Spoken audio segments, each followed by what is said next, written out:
नमस्कार मित्रों, albedo IAS channel में मैं अशोक राज आप सबका हार्दिक स्वागत करता हूं। यहां प्रैक्टिस सेट है जो उत्तर प्रदेश पीसीएस या समीक्षा अधिकारी या बिहार पीसीएस में यहां से जो 5 प्रश्न 5 मिनट के लिए बनाया गया है, बहुत ही इम्पोर्टेंट है। 100% आने की संभावना है। इन पाँचों में से कम 2 प्रश्न 100% आएगा। प्रश्न है 9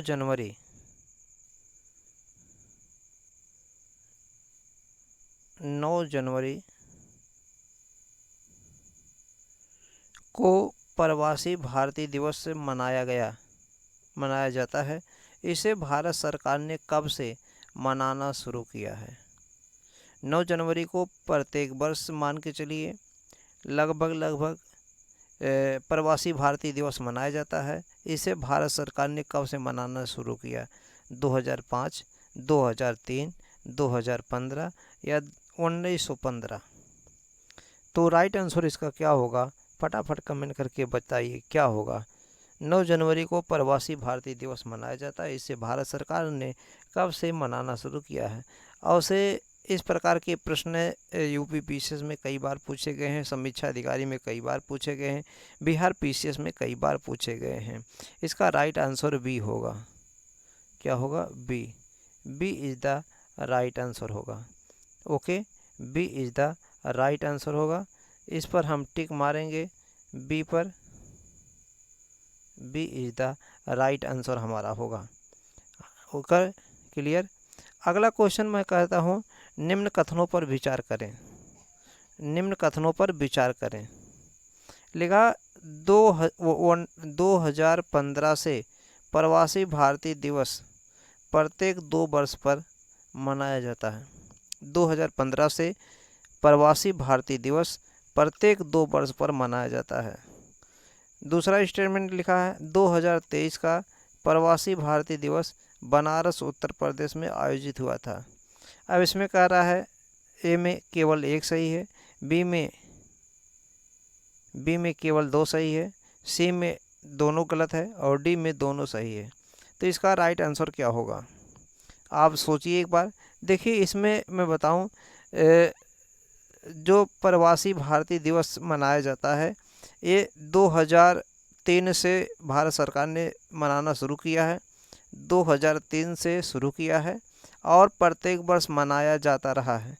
लेकिन 2015 से इससे अर्थात प्रवासी भारतीय दिवस को 2015 से 2 वर्ष पर कर दिया गया। 2015 के बाद 2016 में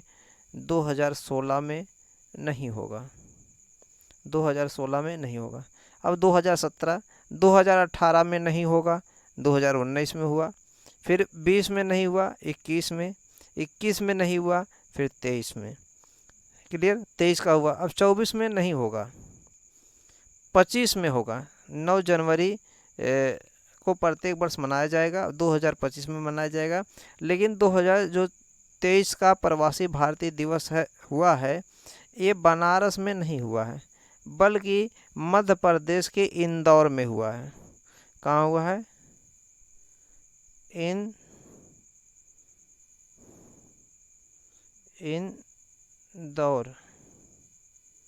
इंदौर में हुआ।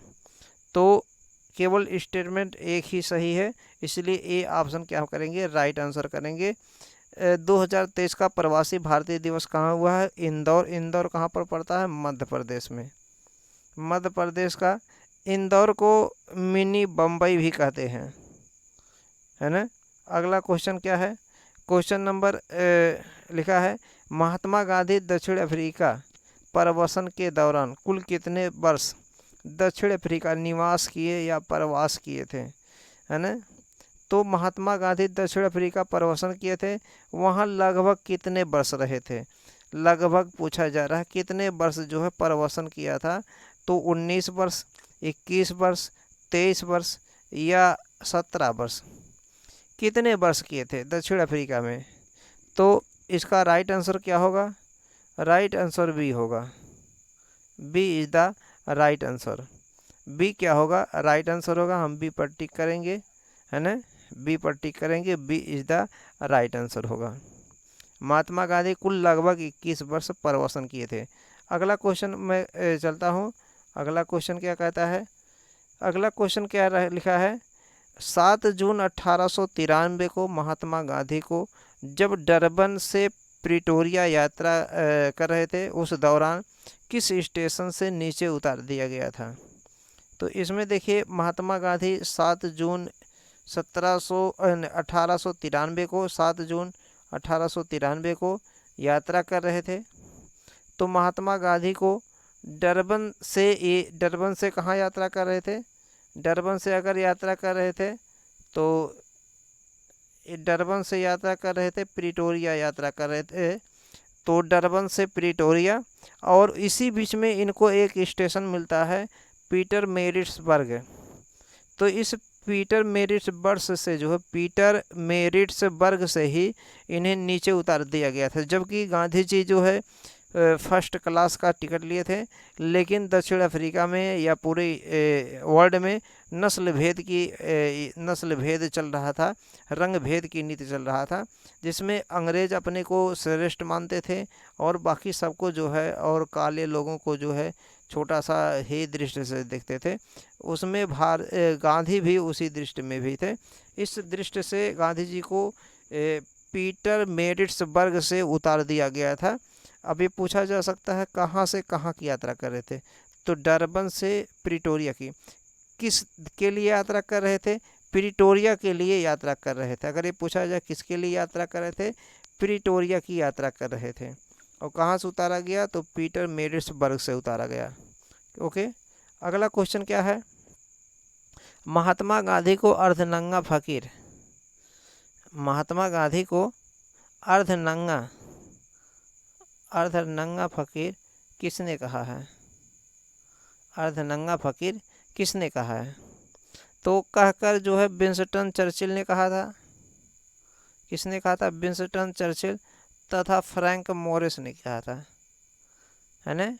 किसने कहा था? विंस्टन चर्चिल तथा फ्रांस मोरिस ने कहा था।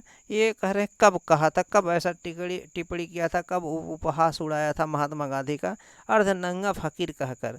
किसने कहा था? पहले नंबर पे पूछा जा सकता है महात्मा गांधी को अर्धनंगा फकीर किसने कहा था? किसने कहा था? तो विंस्टन चर्चिल तथा फ्रांस मोरिस ने कहा था। और ये दूसरा गोलमेज सम्मेलन जब हुआ था उस समय कहा था। तो दूसरे गोलमेज सम्मेलन के दौरान कहा था। इसका ए राइट आंसर होगा 1932 में, क्योंकि भारतीय राष्ट्रीय कांग्रेस की तरफ से महात्मा गांधी भेजे गए थे और महात्मा गांधी केवल दूसरे गोलमेज सम्मेलन में ही गए थे लंदन में, है ना? कमेंट करके ज़रूर बताइएगा, जब महात्मा गांधी दूसरे गोलमेज सम्मेलन में लंदन जाते हैं तो वो कहाँ पर टिकते हैं, कहाँ पर रुकते हैं, कहाँ पे निवास किए थे, जो रात में रुके थे तो कहाँ पर रुके थे? ऐसा प्रश्न पूछा गया है, तो इसको बताइएगा। तो इसका क्या उत्तर हो जाएगा? राइट आंसर दूसरा गोलमेज सम्मेलन। क्लियर हो गया? वीडियो को लाइक करें, चैनल को जो है सब्सक्राइब करें यदि चैनल पर नए हैं, और ज़्यादा से ज़्यादा मित्रों पे शेयर करें। मैं इसी पर धन्यवाद दूंगा आप सबको लाइक करने के लिए। धन्यवाद।